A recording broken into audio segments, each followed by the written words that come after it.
Terima kasih. Belum mulai pala. Aku dulu. Kopian kah? Seperti biasa saya. Assalamualaikum warahmatullahi wabarakatuh. Waalaikumsalam warahmatullahi wabarakatuh. Assalamualaikum warahmatullahi wabarakatuh.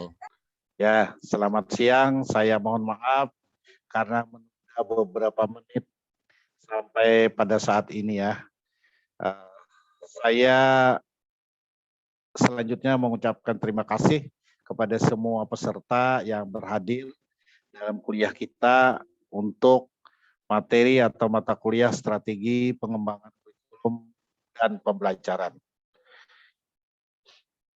Kesempatan ini saya juga kembali menyampaikan bahwa dan berharap bahwa perkuliahan kita dapat berjalan dengan baik, maksimal, dan mendapatkan hasil. Perkuliahan kita seperti biasa dibagi menjadi 3 bagian. Pertama, pengantar dosen guna menyampaikan tujuan perkuliahan. 2, pelaksanaan diskusi yang dipimpin oleh moderator yang telah ditunjuk oleh kelompok. Kemudian yang ketiga, refleksi akhir dari dosen pengampu berkenaan dengan balik masukan tanggapan yang disampaikan dalam diskusi pada hari ini. Tentang materi atau yang kita bahas adalah konsep desain kurikulum. Supaya perkuliahan kita dapat berjalan baik, maksimal, dan berkah, marilah kita berdoa, manjatkan kepada Tuhan Yang Maha Esa, semoga kita dapat dilancarkan dalam pelaksanaan kegiatan ini, dan kita mulai berdasarkan menurut keyakinan kita masing-masing. Berdoa mulai. Bismillahirrahmanirrahim. Iya, kenapa tuh ya?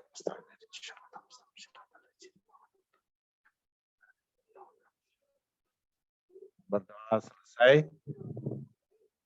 Baik, tujuan perkuliahan kita sehubungan dengan tema, maka tujuannya adalah mahasiswa dapat mengidentifikasi konsep desain kurikulum.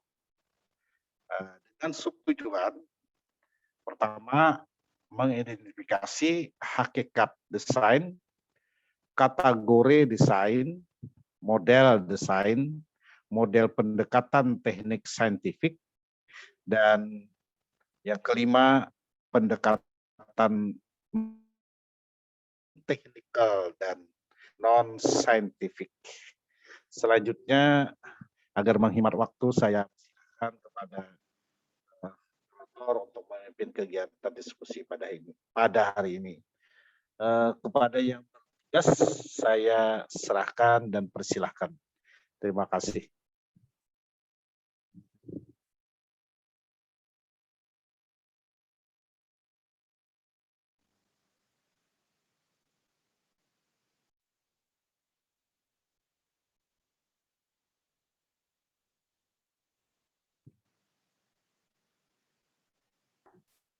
Assalamualaikum warahmatullahi wabarakatuh. Yang terhormat Bapak Dr. Suhaimi MPD selaku dosen pembimbing pada mata kuliah strategi pengembangan kurikulum dan pembelajaran, dan teman-teman sejawat kelas yang saya banggakan. Puji syukur marilah kita panjatkan kepada Allah Subhanahu wa Ta'ala, dan sholawat serta salam semoga tetap tercurahkan kepada baginda Rasulullah Muhammad SAW. Adapun topik yang akan kita bicarakan pada diskusi kali ini yaitu tentang konsep desain kurikulum. Saya Aldila selaku moderator akan membimbing jalannya diskusi ini. Sebelumnya saya akan memperkenalkan anggota kelompok 7A, yaitu ada saya sendiri, kemudian ada Aninda Nurwahidah,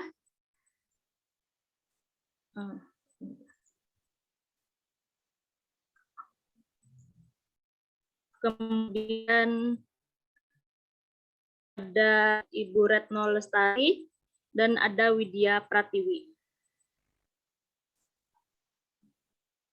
Rangkaian acara yang akan kita lewati pada diskusi ini adalah pembukaan, kemudian penyajian materi, yang ketiga sesi tanya jawab, kemudian ada tanggapan dan masukan dari dosen pembimbing, kemudian penutup.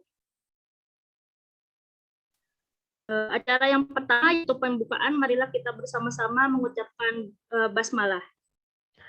Bismillahirrahmanirrahim. Kita masuki acara selanjutnya yaitu penyajian materi. Yang pertama akan saya bacakan sendiri, yaitu latar belakang dari makalah kami.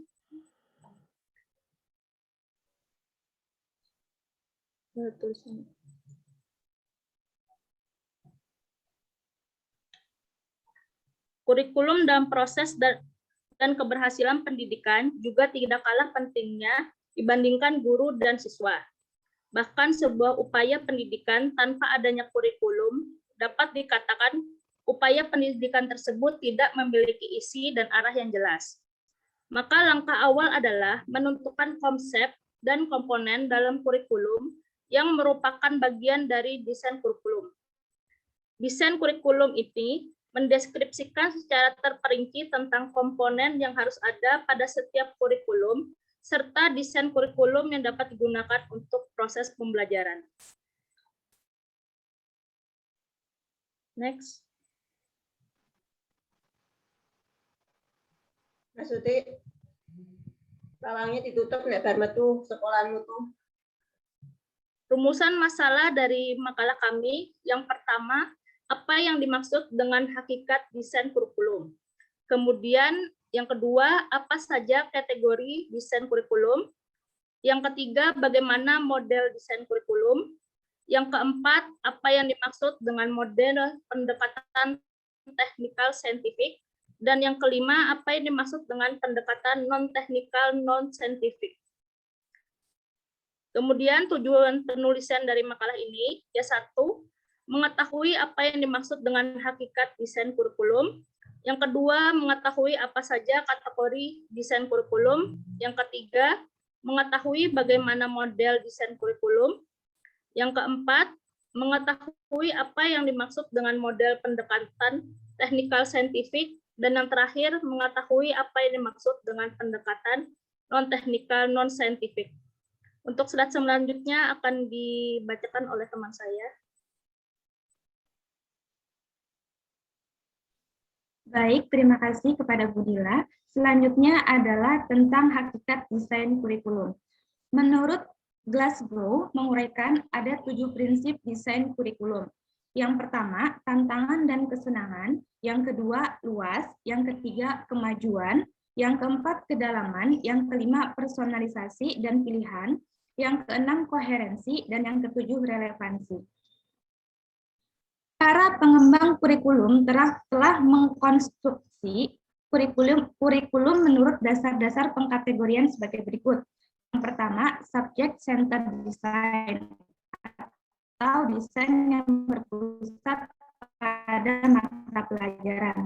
Itu merupakan suatu kurikulum pada bahan ajar didikte oleh karakteristik prosedur dan struktur konseptual mata pelajaran serta keterkaitannya dengan disiplin ilmu. Yang kedua, learner centered design, desain yang berpusat pada pembelajar, merupakan suatu desain kurikulum yang mengutamakan peranan siswa. Pengembangan kurikulum ini sangat dipengaruhi oleh Dewi, seperti berinteraksi sosial, keinginan bertanya, keinginan membangun makna, dan keinginan berkreasi yang menekankan sifat-sifat alami anak dalam mengembangkan kurikulum. Yang ketiga, problem-centered design, desain yang berpusat pada permasalahan. Berpangkal pada filsafat yang mengutamakan peranan manusia. Desain ini menekankan manusia dalam kesatuan kelompok, yaitu kesejahteraan masyarakat. Selanjutnya adalah kategori desain kurikulum. Menurut juga seorang peneliti bidang kurikulum, desain kurikulum memiliki beberapa kategori, yaitu yang pertama, desain kurikulum akademik, yang kedua, desain kurikulum teknis, yang ketiga, desain kurikulum teknis, yang keempat, desain kurikulum sosial, Yang kelima, desain kurikulum personal.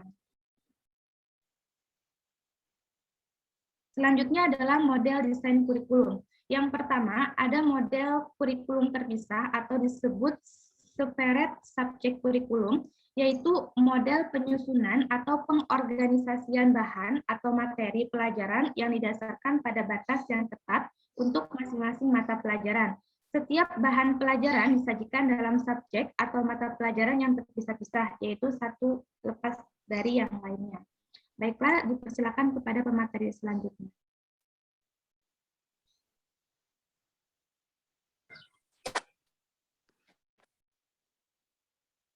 Baik, saya lanjutkan. Kemudian ada model desain kurikulum, yaitu yang pertama, model kurikulum, yang kedua, model kurikulum terkait atau disebut correlate kurikulum, yaitu suatu pendekatan penyusunan bahan dengan melihat kaitan antara beberapa mata pelajaran, kemudian digabung menjadi satu bidang. Model kedua ini merupakan perkembangan dari model pertama. Para ahli berikhtiar untuk menyempurnakannya, yaitu dengan mencari hubungan yang dimiliki dari setiap mata pelajaran tertentu untuk digabung ke dalam satu bidang.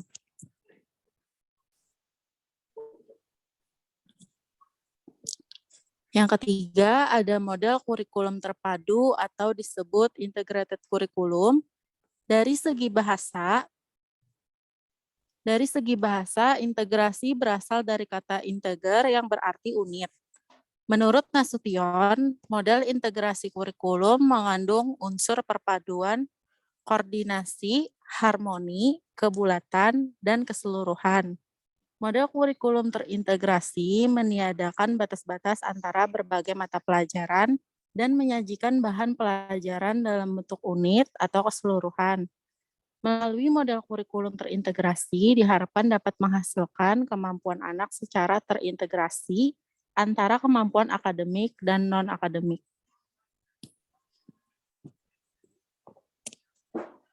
Kemudian ada model pendekatan teknikal saintifik.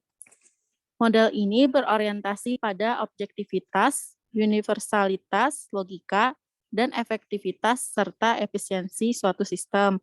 Dalam model ini, perencanaan pelaksanaan berada pada sistem yang linier dan dapat ditentukan sebelumnya. Perencanaan yang melibatkan sumber daya manusia dengan baik dan mengelola bahan serta peralatan yang menarik. Dipercaya dapat membentuk struktur belajar. Pendekatan non-teknikal dan non-saintifik. Model non-teknikal, non-saintifik berorientasi pada hal-hal yang subjektif pribadi, keindahan, penalaran, dan transaksi belajar. Pada model ini, dunia dianggap sebagai suatu benda yang hidup. Pendekatan ini dilatari dengan pendekatan kontekstual, di mana pengambilan keputusan dalam pengembangan kurikulum sangat berorientasi pada peserta didik melalui cara-cara aktif dalam pembelajaran.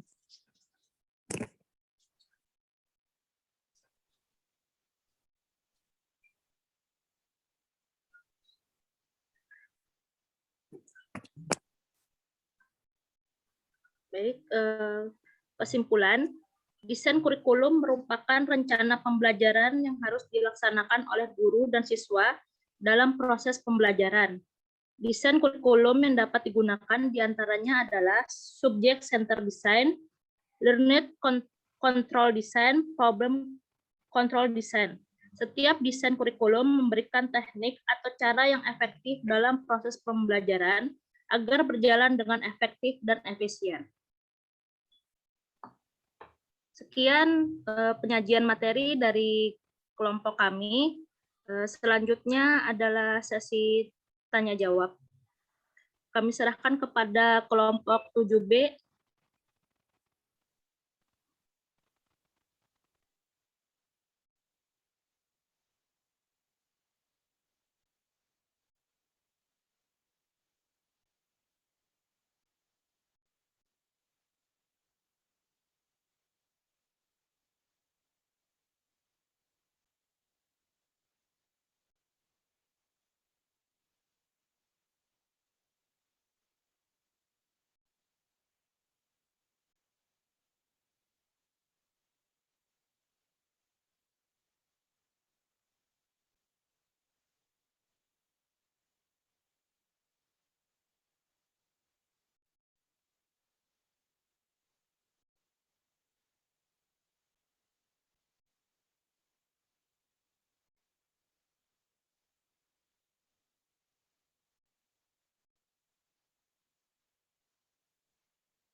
Bismillah. Tes, 1, 2. Ada dengar nggak begini suaranya? Ya, terdengar. Alhamdulillah. Bismillahirrahmanirrahim. Assalamualaikum warahmatullahi wabarakatuh. Waalaikumsalam. Waalaikumsalam warahmatullahi taala wabarakatuh. Bismillahirrahmanirrahim. Alhamdulillah rabbil alamin. Wassalatu wassalamu ala asyrofil anbiya'i wal mursalin. Sayyidina Maulana Muhammad wa ala alihi wa sahbihi ajmain. Amma ba'd. Yang sama-sama kita hormati dosen pembimbing kita, yang terhormat rekan-rekan mahasiswa manajemen pendidikan. Baiklah, kami dari kelompok 7B akan membacakan beberapa pertanyaan dari kawan-kawan kami. Dan ulun selaku moderator akan membimbing atau akan menyusun bagaimana bagaimana kelancaran dalam acara ini. Baiklah, pertanyaan pertama dari Ibu Rusdiana. Untuk ini saya mintakan pada rekan kami, Bapak Syekhul Islam. Silakan, Pak.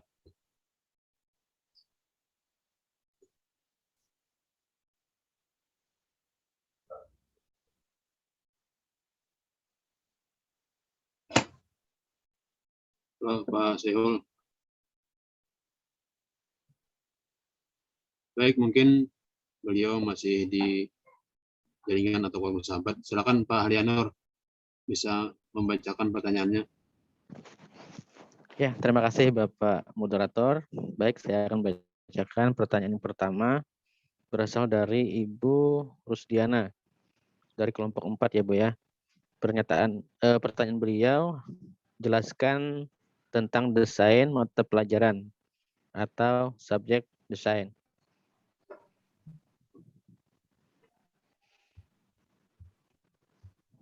Baik, saya akan coba menjawab pertanyaan dari Ibu Rusdiana. Tadi Ibu Rusdiana minta penjelasan tentang subjek desain. Desain mata pelajaran atau subjek desain itu adalah merupakan bentuk desain yang paling murni dari subject centered design. Materi pelajaran disajikan secara terpisah-pisah, Bu. Dalam bentuk mata pelajaran, model desain ini telah ada sejak lama. Dan dalam rumpun subject centered, the broad file design merupakan pengembangan dari bentuk ini. Jadi subject design menekankan penguasaan fakta-fakta dan informasi yang ada. Dan mungkin itu jawaban dari kami, Bu Rusdiana. Saya kembalikan ke moderator. Terima kasih Bapak Halianur. Demikian tadi jawaban dari Bapak Ali tentang dari pertanyaan Ibu Rusdiana. Bagaimana Ibu Rusdiana? Barangkali ada yang ingin disampaikan. Terima kasih. Alhamdulillah sudah sangat jelas atas jawabannya. Terima kasih untuk kelompok 4. Baik. Untuk kelompok 7 ya. Selanjutnya untuk pertanyaan yang kedua. Silakan Pak Ali, sementara dulu. Ya bisa Pak. Ya silakan Pak Syekhul. Ya, terima kasih. Untuk pertanyaan yang kedua dari Ibu Hairiyati, jawabannya adalah desain disiplin ilmu, desain memiliki beberapa kelebihan dibandingkan dengan subjek desain. Pertama, kurikulum ini bukan hanya memiliki organisasi yang sistematik dan efektif, tetapi juga dapat memelihara integrasi intelektual pengetahuan manusia. Kedua, peserta didik tidak hanya menguasai sederetan fakta, prinsip, hasil hafalan, tapi menguasai konsep, hubungan proses-proses intelektual yang berkembang pada siswa. Meskipun telah menunjukkan kelebihan, bentuk desain ini masih memiliki beberapa kelemahan. Pertama, belum dapat memberikan pengetahuan yang terintegrasi. Kedua, belum mampu mengintegrasikan sekolah yang dengan masyarakat atau kehidupan. Ketiga, belum bertolak dari minat dan kebutuhan atau pengalaman peserta didik. Keempat, susunan kurikulum belum efisien, baik untuk kegiatan belajar maupun untuk penggunaannya. Kelima, meskipun sudah lebih luas dibandingkan dengan subjek desain, tetapi secara akademis dan intelektual masih cukup sempit. Ya, demikian. Demikian jawaban dari kelompok kami. Bagaimana Ibu Haryati? Terima kasih atas jawaban yang diberikan. Alhamdulillah saya sudah puas dengan jawabannya. Terima kasih Ibu Haryati. Pertanyaan yang ketiga dari Ibu Sulfiati. Untuk ini saya mintakan pada saudara saya Suherli. Pak Suherli, ada Pak Suherli?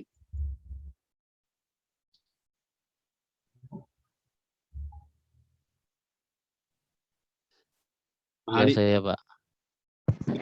Ya, selanjutnya untuk pertanyaan dari Ibu Silviati, pertanyaan ketiga. Jadi untuk jawabannya pendekatan non-saintifik, non-teknika menegaskan bahwa tujuan apa yang akan dicapai pendidikan atau kurikulum tidak semuanya bisa ditetapkan dan diukur. Karena itu pendekatan non-saintifik, non-teknika mengutamakan siswa daripada tujuan kurikulum. Siswa selalu berkembang dan sebab itu harus dipandang sebagai subjek pendidikannya aktif, bukan penerima pasif pengetahuan. Itu sebabnya pendekatan ini lebih mementingkan kurikulum yang fleksibel, bukan kurikulum yang direncanakan untuk mencapai tujuan yang telah ditetapkan terlebih dahulu seperti keinginan pendekatan teknikal saintifik. Ya, demikian. Baik, terima kasih Pak Syekhul Islam. Bagaimana Ibu Sulfiati jawaban dari kelompok kami? Terima kasih Bapak atas jawabannya. Alhamdulillah bisa dipahami. Terima kasih. Oke, terima kasih Bu. Oke, sama-sama. Baik, selanjutnya pertanyaan dari Ibu Desna Hidayati dari kelompok 6. Silakan pada Pak Halianur untuk menjawab pertanyaan beliau. Baik, moderator. Menjawab dari pertanyaan Ibu Risna Hidayati dari kelompok 6. Sebutkan salah satu desain kurikulum. Nah, jadi jawaban kami ada 4 komponen desain kurikulum, yaitu salah satunya adalah media pembelajaran. Sementara kata media pembelajaran itu berasal dari bahasa Latin yang berarti perantara. Itu menurut Arif S. Sudiman dan kawan-kawan. Media adalah segala sesuatu yang dapat digunakan untuk menyalurkan pesan dari pengirim ke penerima sehingga dapat merangsang pikiran, perasaan, perhatian, dan minat siswa. Sedemikian rupa sehingga proses belajar terjadi. Media adalah sarana perantara dalam pembelajaran. Kemudian juga media merupakan alat bantu untuk memudahkan dalam mengaplikasikan isi kurikulum agar lebih mudah dimengerti oleh anak didik. Dalam proses belajar mengajar, pemakaian media dalam proses belajar mengajar itu merupakan suatu hal yang perlu dilaksanakan oleh seorang pendidik agar dapat apa yang disampaikannya terhadap anak didik dapat memiliki makna dan arti penting sehingga berkesan bagi anak didik. Dikarenakan telah berhasilnya menyerap memahami suatu materi pelajaran. Ketepatan memilih media merupakan suatu hal yang dituntut bagi seorang pendidik atau pengajar agar materi yang ditransfernya itu bisa berjalan sempurna sebagaimana mestinya.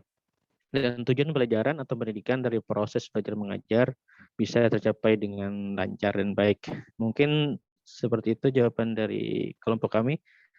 Saya kembalikan ke moderator. Terima kasih Bapak Yanur. Bagaimana Ibu Risna jawaban dari kelompok kami? Baik, terima kasih Pak atas jawabannya. Saya sudah cukup puas. Alhamdulillah. Pasti Bu. Kemudian pertanyaan selanjutnya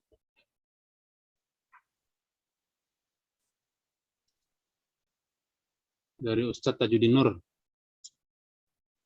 Mungkin ini kami serahkan pada Bapak Rudi Rahman. Ada Rudi, Pak Rudi ada apa Rudi?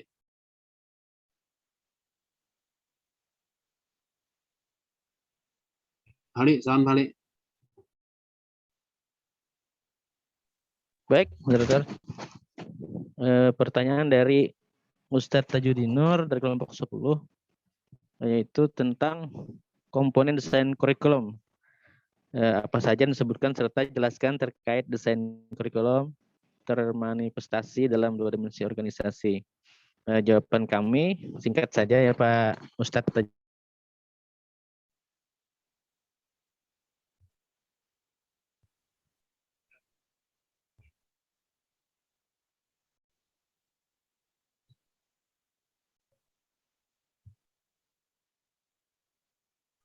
Evaluasi. Desain kurikulum. Terdengar suara saya? Di sini kurang, sinyalnya kurang, Pak. Bisa diulang, Pak Ali? Iya, bisa. Di sini jaringan kurang mendukung, makanya saya tutup off kamera. Ya baik, Pak Tajuddin Nur. Jadi jawaban kami singkat, Pak. Terdengar suara saya, Pak Tajuddin Nur? Jelas. Ya, jadi jawaban kami ada 4 komponen desain kurikulumnya itu. Yang pertama tujuan, yang kedua mata pelajaran, yang ketiga organisasi atau susunan mata pelajaran, materi ajar, dan kegiatan belajar. Yang keempat adalah evaluasi. Sementara desain kurikulum termanifestasi dalam 2 dimensi organisasi, yakni horizontal dan vertikal. Dimensi horizontal berkenaan dengan penyusunan dari lingkup isi kurikulum. Sedangkan dimensi vertikal menyangkut penyusunan sekuen bahan berdasarkan urutan tingkat kesukaran atau kesulitan. Nah, mungkin itu saja jawaban dari kami, walaupun singkat, mudah-mudahan Bapak bisa memahaminya. Ya, silakan moderator. Terima kasih Pak Alianur. Bagaimana Ustadz? Ya, terima kasih atas jawabannya. Saya rasa jawabannya sudah cukup lebih daripada singkat ya, dan sudah bisa saya pahami. Terima kasih. Alhamdulillah, mantap Ustadz nih. Mungkin kayak apa nih, kita lanjut ke atau gimana Pak? Atau ada saran-saran? Ada 5 pertanyaan.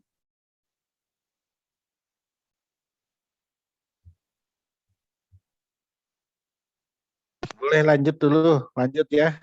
Oh, nggih, masih Pak. Siap.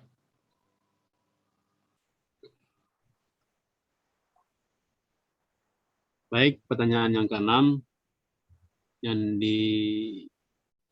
disampaikan oleh Ibu Munirah dari kelompok 5.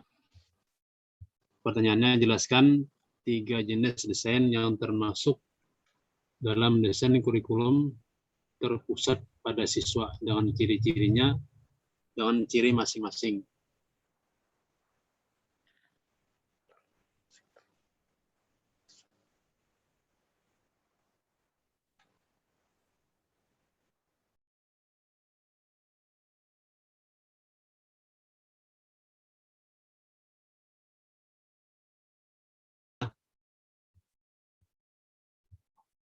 Yang pertama, desain terpusat pada kegiatan atau pengalaman. Ciri utamanya dari desain ini adalah struktur kurikulum ditentukan oleh kebutuhan dan minat peserta didik.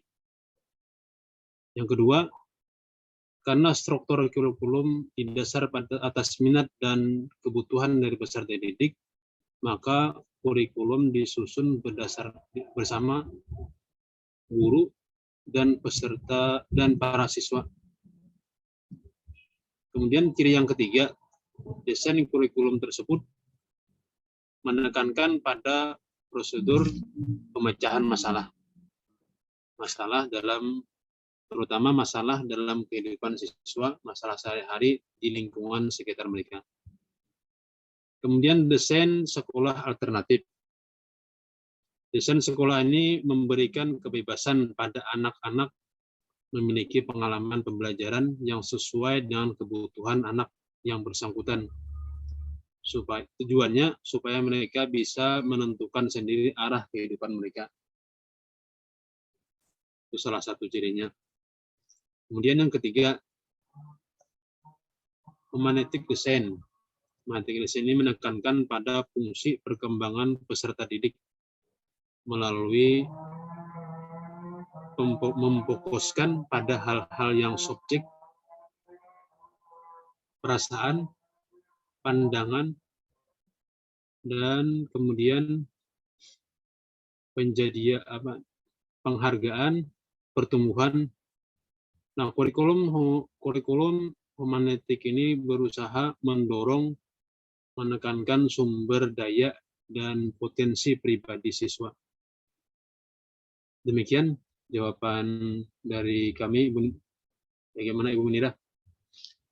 Mungkin bisa dipahami.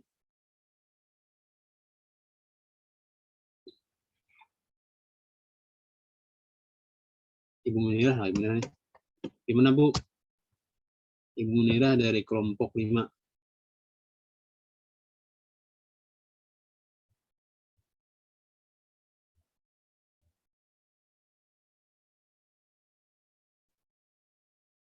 Di luar kah beliau nih? Atau jaringan? Lanjut aja, Pak. Lanjut lah. Oke. Kita lanjut pada pertanyaan yang ke-7. Silakan Pak Ali. Mungkin. Baik, moderator. Pertanyaan selanjutnya itu adalah dari Ibu Mistia dari kelompok 3. Ciri-ciri desain kurikulum terpusat pada masalah atau problem centered design. Jawaban kami, model desain kurikulum terpusat pada mata pelajaran mempunyai beberapa kelebihan dan kekurangan. Beberapa kelebihan dari kurikulum ini adalah yaitu mudah disusun, dilaksanakan, dievaluasi, dan disempurnakan. Para pengajarnya tidak perlu dipersiapkan khusus, asal menguasai ilmu atau bahan yang akan diajarkan, sering dipandang sudah dapat menyampaikannya. Adapun beberapa kritik juga merupakan kekurangan. Tadi pertanyaan dari Ibu Mistia ya? Iya, silakan Pak. Ibu Mistia. Ya, ciri-ciri ya, tentang ciri-ciri, maaf.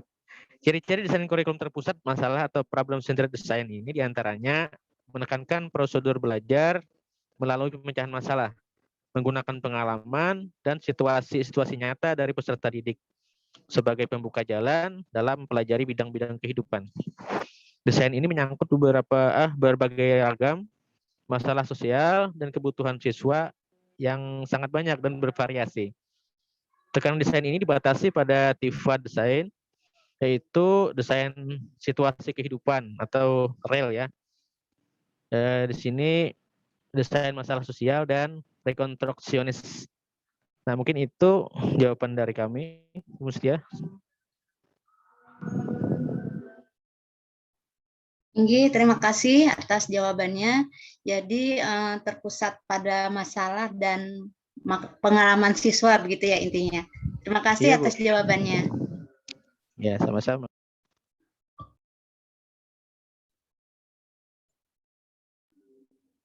Baik, kita lanjut pada pertanyaan ke-8. Pertanyaan dari Pak Bahriyadi. Silakan Pak Sehol. Kumpung. Ya Pak.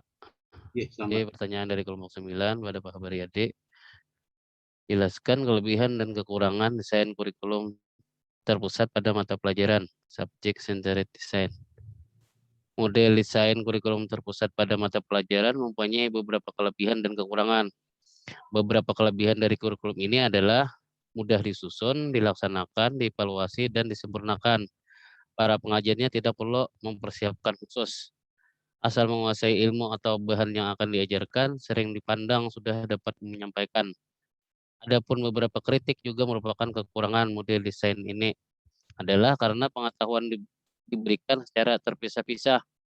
Hal itu bertentangan dengan kenyataan, sebab dalam kenyataan pengetahuan itu merupakan satu kesatuan.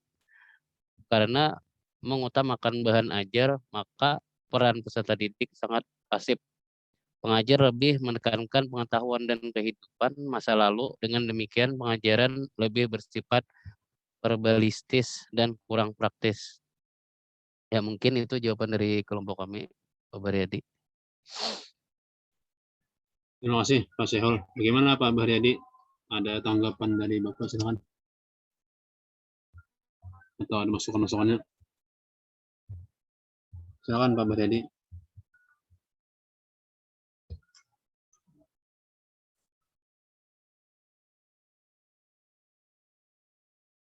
Demikian tadi pertanyaan dan jawaban dari kelompok kami. Saya menjawab dari pertanyaan kawan-kawan yang lain.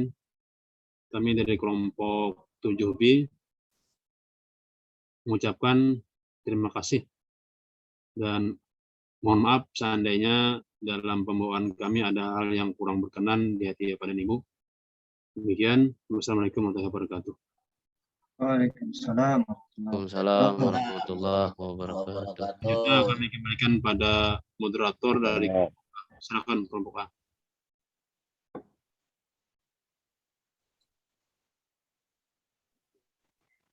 Kami lanjutkan dulu Pak pertanyaannya.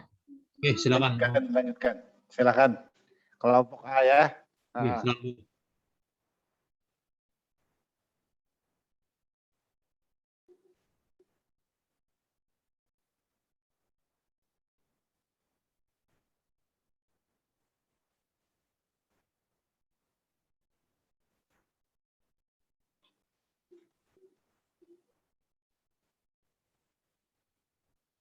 Ya dulu PowerPoint-nya ini. Screen-nya dihilangkan. Biar kelompok A dulu menyampaikan beberapa hal baru. Kita dapat mendalami ya. Silakan kelompok A. Ya. Terima kasih. Klik.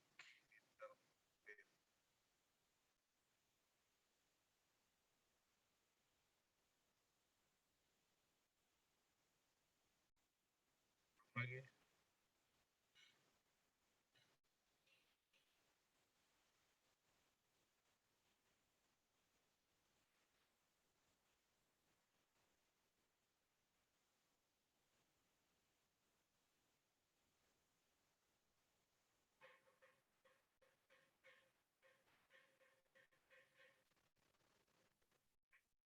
Baik, saya akan membacakan pertanyaan pertama dari kelompok A.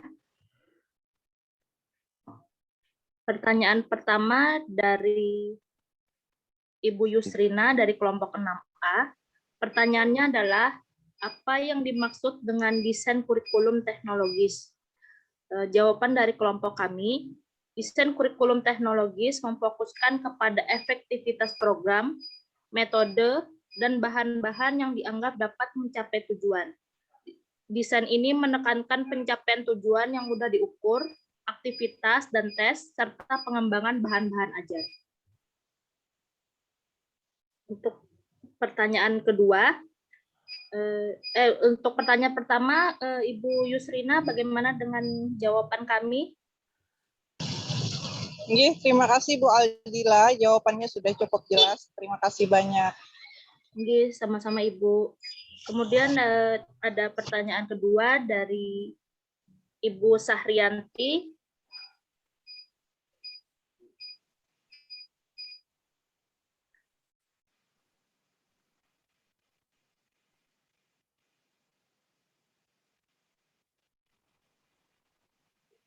Pertanyaan kedua dari Ibu Sahrianti dari kelompok 8A. Pertanyaannya adalah, apa fungsi dan tujuan dari desain kurikulum? Jawaban dari kelompok kami, desain kurikulum ini berfungsi untuk mengembangkan proses kognitif atau pengembangan kemampuan berpikir siswa melalui latihan menggunakan gagasan dan melakukan proses penelitian ilmiah. Tujuan dari desain kurikulum supaya tujuan pendidikan menjadi fokus dan sasaran utama semua kegiatan pendidikan termasuk dalam penyusunan kurikulum.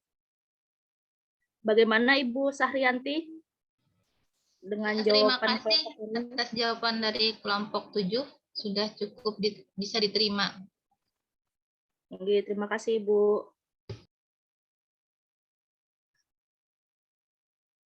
Pertanyaan ketiga, Aninda bisa dibantu untuk membacakan? Ini bisa, Bu.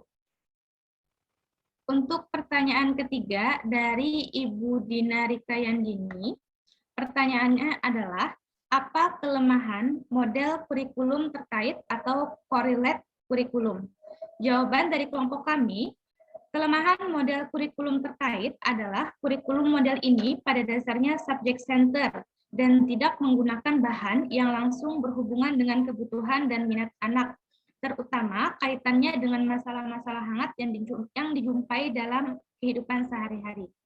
Kepada Ibu Dina, apakah jawabannya bisa diterima?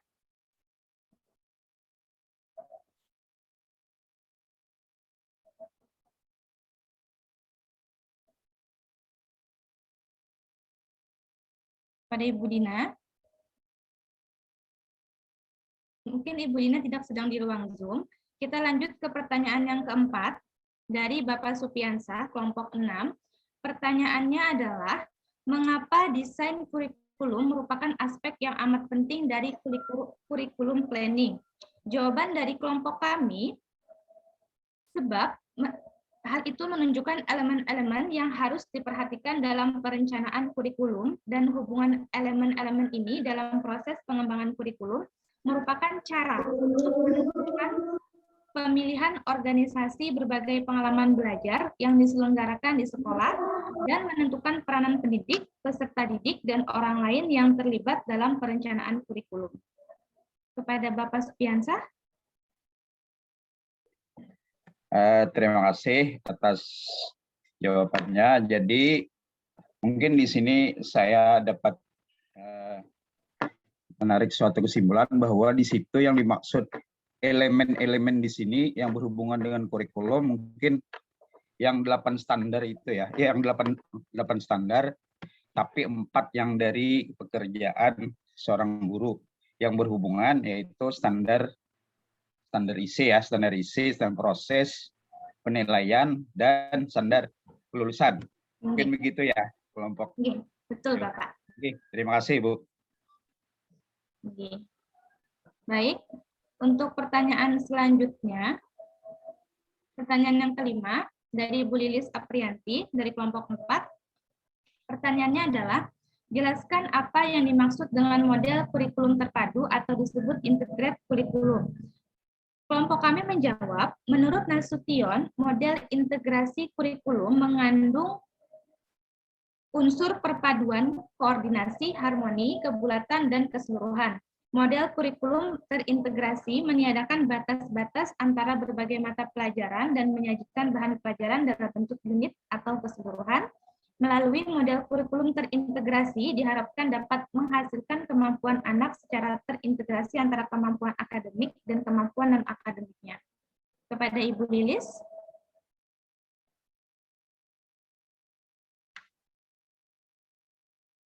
Bagaimana Ibu Lilis?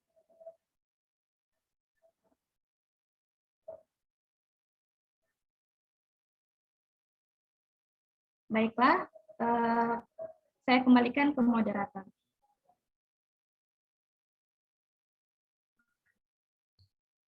Baik, terima kasih untuk Aninda juga telah membacakan pertanyaan dari teman-teman yang lain. Bagaimana Pak? Apakah ada tanggapan dan masukan bagi kami? Boleh saya tambahkan karena waktu kita ya. Ini sudah 15 kan kita berakhir pada 15.40 ya.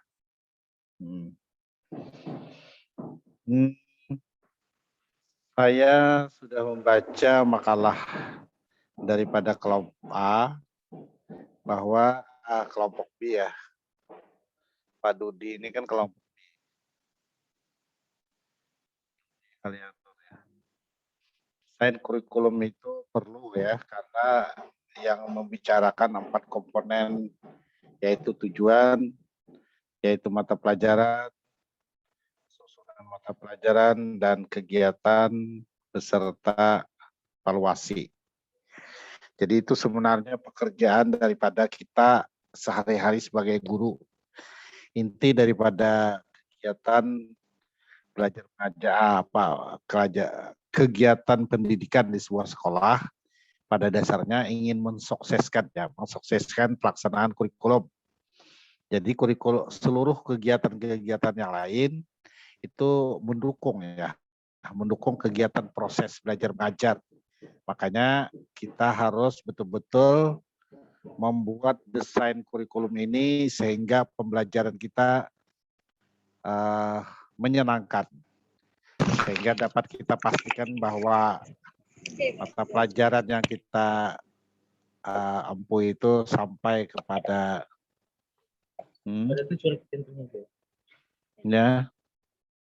sampai kepada anak didik atau siswa. Jadi mulai daripada tujuan betul-betul kita ikuti secara konsisten ya. Jadi tadi kan ada terungkap sedikit dari pertanyaan Pak Supiansah bahwa ada SKL, standar kompetensi lulusan. Jadi standar kompetensi lulusan itu adalah panduan utama ya, panduan utama kita mau menyampaikan dan mengukur bahwa sampai di mana batas-batas pelaksanaan pembelajaran itu. Jadi ini mungkin lebih arif ya, atau lebih baik kita lakukan pada awal semester. Jadi di awal semester itu betul-betul dikaji susunan atau urutan materi SKL itu. Sehingga kita dapat menyajikan di standar kompetensi lulusan itu kan utuh ya. Untuk dilakukan sampai mulai siswa masuk sekolah dari awal sampai dia lulus. Nah, maka bisa kita bagi-bagi ini untuk kalau SD itu ada untuk kelas 1, 2, kelas 3 sampai kelas 6. Kalau dulu ya SKL itu diukur dengan ujian nasional. Jadi di mana kita melakukan intervensi yang selama ini kesulitan di sisi anak. Nah, kemudian di bagian itu yang kita perlu dalami. Tapi pada dasarnya ya kalau kita melaksanakannya tanpa analisis, maka kita berjalan secara normal dan kita tidak menemukan dari awal di mana kesulitan itu terjadi pada siswa. Jadi dalam SKL ya, berdasarkan hasil ujian yang lalu, di bagian mana di mana siswa kita itu kurang atau tidak menguasai, maka itu dijadikan tempat untuk skala prioritas menetapkan tujuan. Nah, itu katakan saja tujuan akhir kita adalah SKL. Sehingga SKL itu mengukur bahwa anak kita itu betul-betul bisa menguasai atau telah selesai pelaksanaan kurikulum yang dia ikuti ya. Jadi intinya ya kita berbalik. Jadi kita dalam menetapkannya dari awal. Lalu diawali dengan SKL, kemudian membuat perencanaan pembelajaran, kemudian melaksanakan atau proses pembelajaran, kemudian di situ dilakukan penilaian sehingga ada refleksi ya, refleksi kembali di bagian mana daripada anak kita tuh belum tuntas.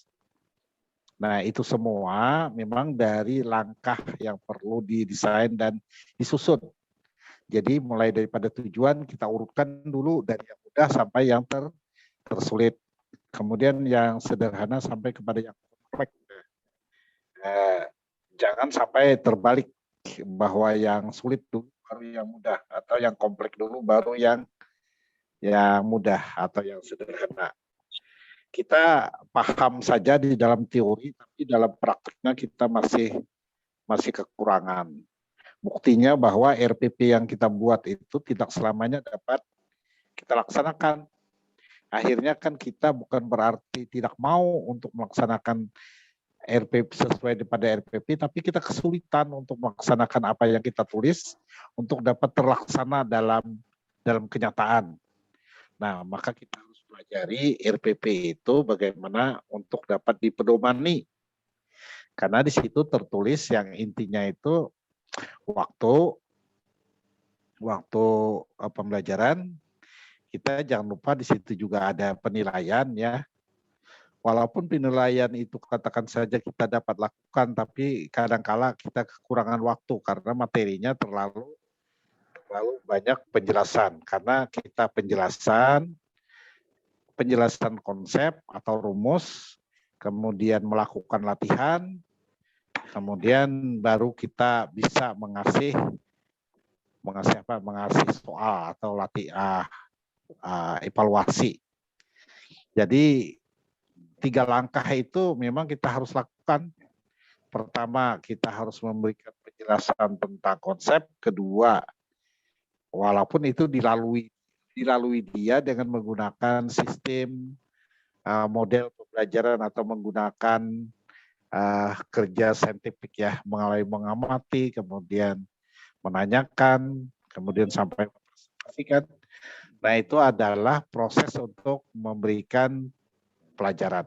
Kemudian harus dalam proses pembelajaran itu ada contoh. Jangan lupa kita harus memberikan contoh. Karena anak itu tidak mungkin bisa belajar konsep karena itu masih berupa abstrak ya. Baru dikasih contoh.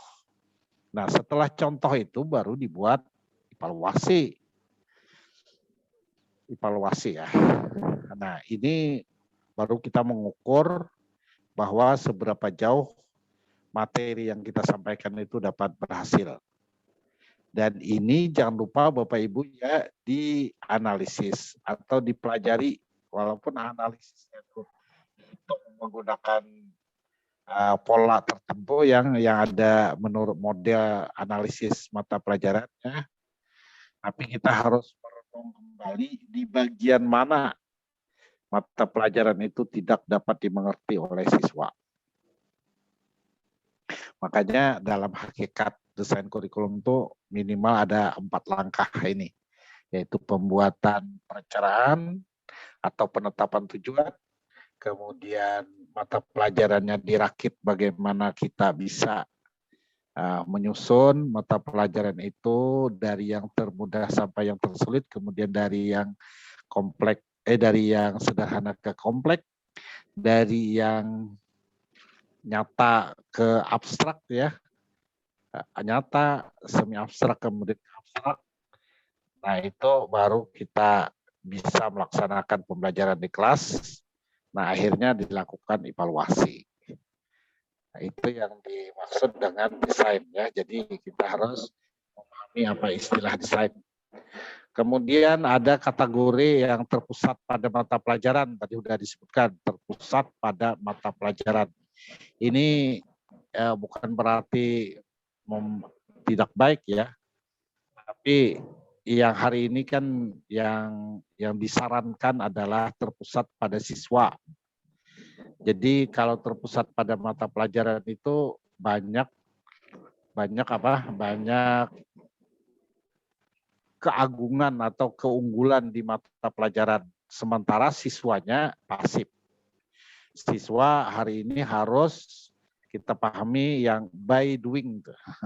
Dia melihat, dia mendengar, dan dia juga harus mengalami ya. Harus mengalami atau mengerjakan. Makanya terpusat pada siswa, learning centered design. Desain terpusat pada masalah. Jadi semakin tinggi urutan desain ini, maka kategori ini maka semakin tinggi keterlibatan daripada siswa. Kalau terpusat pada masalah itu memang totalitas siswa dapat mandiri untuk belajar secara mandiri. Jadi gini, kalau perhitungan di kurikulum itu kalau 2 kali 45 menit itu adalah tatap muka ya. Kemudian bukan 45 ditambah 5 menit menjadi 50 menit, 2 kali 50 menit itu adalah dia bekerja mandiri. Kemudian ada istilah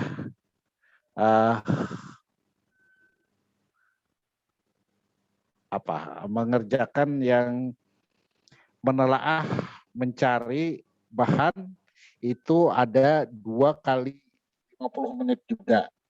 Jadi ada kerja mandiri, ada kerja untuk mengembangkan itu 2 kali 50 menit, 2 kali 50 menit juga untuk kerja mandiri. Jadi harus ditambah 5 menit daripada tatap muka. Oleh karenanya itu berarti 3 ya, 3. 1/4-nya itu adalah yang diberikan saat ketemu guru dan 2/3-nya dia bekerja mandiri. Kalau tidak demikian, yang terpusat masalah, kalau tidak demikian maka tidak maksimal hasil belajar itu. Jadi ada yang sifatnya berarti inti daripada materi, kemudian ada pembelajaran yang menggerakkan seluruh potensi siswa, dan yang terakhir dia harus kerja mandiri atau mengkaji secara mengulang secara mandiri apa yang diberikan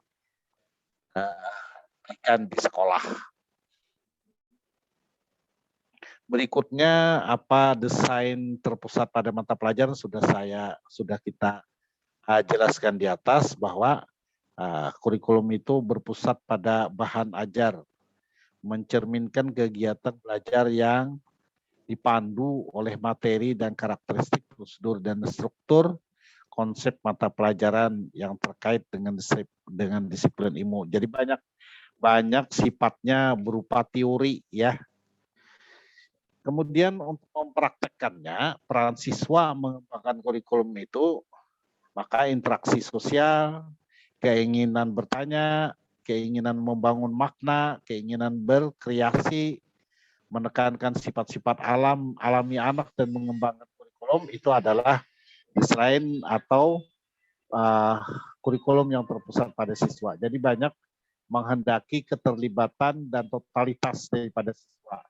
Mulai daripada mengamati, kemudian menanyakan dan mempresentasikannya. Kita sebagai guru fungsinya memberikan fasilitas, fasilitator saja. Kemudian yang terpusat pada masalah tadi, desain kurikulum yang pada masalah yang dihadapi dalam masyarakat pendidikan berusaha mempengaruhi perubahan sosial dengan menyelesaikan berbagai permasalahan masyarakat. Jadi permasalahan yang ada di sekolah itu sebenarnya yang berdasarkan tema ya, berdasar tema itu adalah miniatur daripada masalah yang ada di masyarakat. Seperti juga dalam perkuliahan kita ini adalah melatih mahasiswa untuk berpikir secara intelektual, kemudian bisa menerapkannya atau bisa menyelesaikan persoalan yang berada di luar daripada perkuliahan. Nah, perkuliahan ini adalah miniatur kegiatan permasalahan yang terjadi di masyarakat.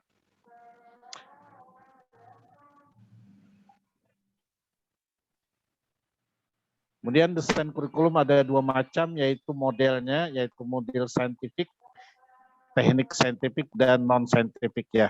Saintifik itu mungkin Bapak Ibu paham bahwa berdasarkan pada kegiatan ilmiah dan nyata ya, mulai daripada pengamatan sampai pengambilan kesimpulan. Melakukan pengamatan, mengajukan hipotesis, melakukan percobaan, dan membuat sebuah kesimpulan. Perlu diuji kesimpulan itu beberapa kali, lalu diambil kesimpulan akhir. Sedangkan non-saintifik sifatnya banyak bersifat pada humanis, pada perasaan ataupun penghargaan pada seorang siswa. Jadi seorang siswa itu tidak boleh kita paksakan, dia berdasarkan pada karakteristik dia dan kemampuan dia secara unik. Ya.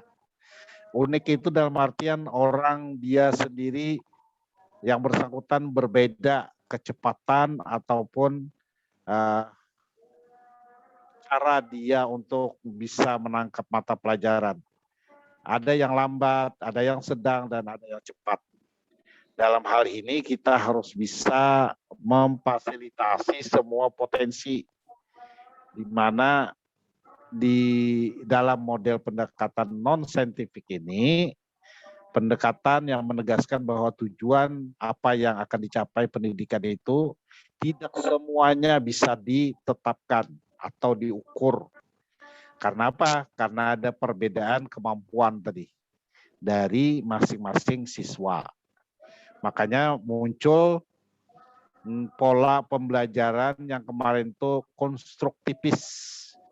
Ada anak yang bisa mengerjakan setelah membaca, ada anak yang baru bisa mengerjakan apabila 3 kali membaca. Kemudian ada juga anak yang tidak bisa mau menyelesaikan persoalan ataupun soal itu apabila tidak 10 kali membaca. Kemudian ada juga anak yang harus istirahat dulu baru bisa membaca. Nah, ini adalah karakteristik yang diterapkan dalam pendekatan non-saintifik. Karena tadi ada beberapa macam potensi siswa. Demikian mungkin yang dapat saya sampaikan dalam kesempatan ini. Boleh kalau ada yang bertanya, silahkan. Yang penting intinya tadi dalam model ini mengarahkan ke kita mengupas kurikulum dari beberapa segi atau beberapa sisi. Yang dalam hal ini tadi banyak kita bicara tentang karakteristik siswa, di mana siswa itu tidak semuanya dan tidak selamanya sama, apalagi jangan sekali-kali Bapak Ibu berpikir ya kita sebagai guru anak kita juga bisa seperti kita. Itu tidak bisa seperti itu, karena bayangan kita kan sudah lama. Pertama kita telah lama menjalani mata pelajaran ini dan anak baru 2-3 hari mempelajarinya, maka tentu saja berbeda. Apalagi guru matematika nih, guru matematika sering merasa kecewa apabila anaknya tidak bisa paham-paham. Padahal anak itu memiliki ciri khas yang saat ini kita menghargai juga anak yang memiliki sifat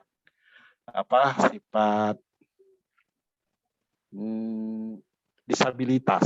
Nah, itu tentu sangat dipelajari dan bisa berkonsentrasi. Karena tadi ada anak yang sekali 2 kali membaca baru bisa menyelesaikan. Kemudian ada yang anak baru berkali-kali baru bisa menyelesaikan. Kemudian ada yang anak berkali-kali sudah mempelajari tapi tidak bisa paham-paham. Ini menamakan konstruktivis. Konstruktivis itu siswa disilahkan untuk bisa mencari pola tersendiri yang termudah untuk bisa memahami mata pelajaran yang mau disampaikan oleh Bapak Ibu-nya. Rasa guru fisika, guru matematika, guru bahasa Inggris alami bahwa ada persoalan di masing-masing siswa itu. Kalau kita paksakan seperti apa kesuksesan yang pernah kita peroleh saat kita belajar. Jadi saat kita kecil, Bapak dulu, lalu cerita dulu. Bapak atau Ibu dulu belajarnya bujur-bujur nakai. Tapi kan kenyataannya anak saat ini tidak seperti itu. Anak saya itu kalau ditanya, nak kayak Pak hari ini pian, dapatlah mata pelajaran, dapat. Tapi setelah pembagian rapot ternyata tidak dapat, tidak apa yang dikatakannya dapat itu cuma omong aja, tidak ada kepastian. Jadi begitu meyakinkan jawabannya. Kan di sini kalau di anakku di SMK dia prakrin kalau lah Bapak Ibu, mungkin guru SMK ada di sini. Guru SMK. Jadi hari di Banjarmasin ini kan prakrin. Tapi prakrinnya praktek kerja industrinya di sini oleh gurunya tuh justru diarahkan ke tempat kursus, ke tempat kursus. Akhirnya Anak aku tuh bekerja praktik sambil kursus. Nah, berbayar tentu saja berbayar. Dalam rangka gurunya saking pusingnya bagaimana cara membuat anak aku ini paham terhadap mata pelajaran RPL itu. Maka disuruhnya ke tempat kursus. Maka dengan cara kursus seperti itu mudah-mudahan dia bisa mengerjakan coding yang diminta oleh gurunya itu. Membuat program komputer yang akhirnya meminta anak aku ini prakteknya di mana? Di tempat kursus. Jadi akhirnya menambah mata pelajarannya itu dilimpahkan gurunya ke tempat kursus. Mudah-mudahan dengan cara seperti itu pola anak yang berbeda masing-masing ini dapat teratasi. Itu aja tujuannya bagi kita sebagai orang tua ini ya. Sudah dilajari oleh gurunya, sudah juga dilajari oleh orang tuanya di rumah ini, sudah juga. Tapi masih tidak bisa baik-baik, maka diserahkan ke tempat kursus. Alhamdulillah anaknya mau aja di tempat kursus, padahal di situ tekanan tugasnya juga berat ya. Katanya standar standar. Kalau bagi aku sebagai kita orang tua ini paling tidak apa yang dimintakan oleh Bapak Ibu di sekolah itu dapat dikerjakan oleh anak. Tapi gurunya di tempat kursus itu malah ngomong gini, ini Pak Ai kurikulumnya kurikulum internasional. Di benak aku nih, aku tidak mau bicara lebih sebenarnya. Hanya saja kita ketawa aja, anak aku ini tujuannya untuk bisa menguasai mata pelajaran di sekolah saja. Itu juga lebih baik daripada alhamdulillah itu saja, bukan meminta yang lebih daripada pelajaran yang ada di sekolah. Nah, itu menyadarkan kita semua bahwa pola berpikir dan daya tangkap anak itu sangat berbeda. Karena kita juga mengalami seperti itu. Anak aku kan yang ini sangat sulit ya. Pertama disuruh belajar, ya hakunai belajar, tapi kan kada tangkap-nangkap, kada bisa mengerti katanya. Dilajari oleh gurunya juga seperti itu. Kemudian ya ditempatkan di tempat kursus akhirnya saat ini ya. Mudah-mudahan dengan cara seperti itu bisa menguasai mata pelajarannya yang dimaksud ini. Dulu mata pelajaran elektronika ini memang sangat dihindari oleh beberapa orang. Orang banyak sulit untuk menguasai mata pelajaran elektronika. Nah, hari ini mata pelajaran elektronika itu disimulasikan di dalam program komputer. Jadi sangat mudah saat ini.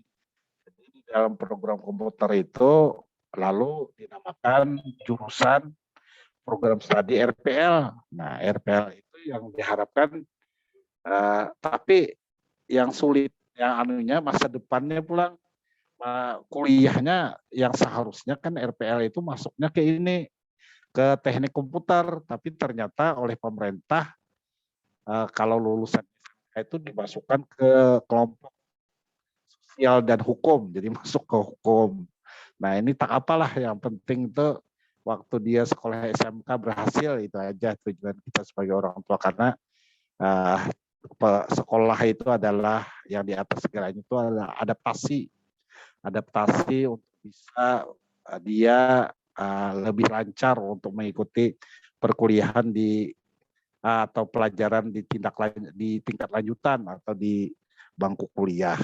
Tak masalah kalau misalnya dipindahkan nanti arahnya ke sosial, bagi kita sebagai orang tua itu tidak masalah. Yang penting ya berhasil dulu di SMK atau saat ini ya. Nah, itu yang dapat saya sampaikan sebagai perbandingan dari teori yang disampaikan oleh kelompok 7 hari ini. Atas perhatiannya, mungkin sampai di sini saya waktu juga yang membatasi ya. Pas waktunya 15.40. Saya mohon maaf atas kurang lebihnya dan banyak bicara yang kadang keluar daripada materi pokok. itu maksud saya tuh sebenarnya ingin memperjelas saja, memperjelas dan ingin mau membantu apa yang dapat dibantu dalam rangka kesuksesan bersama-sama. Terima kasih atas perhatiannya. Saya kembalikan ke moderator.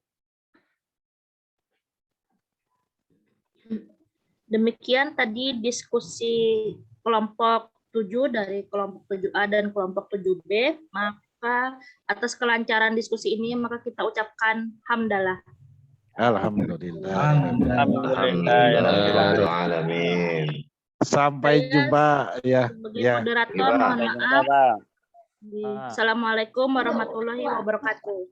Waalaikumsalam warahmatullahi wabarakatuh. Terima kasih banyak, Pak. Waalaikumsalam warahmatullahi wabarakatuh.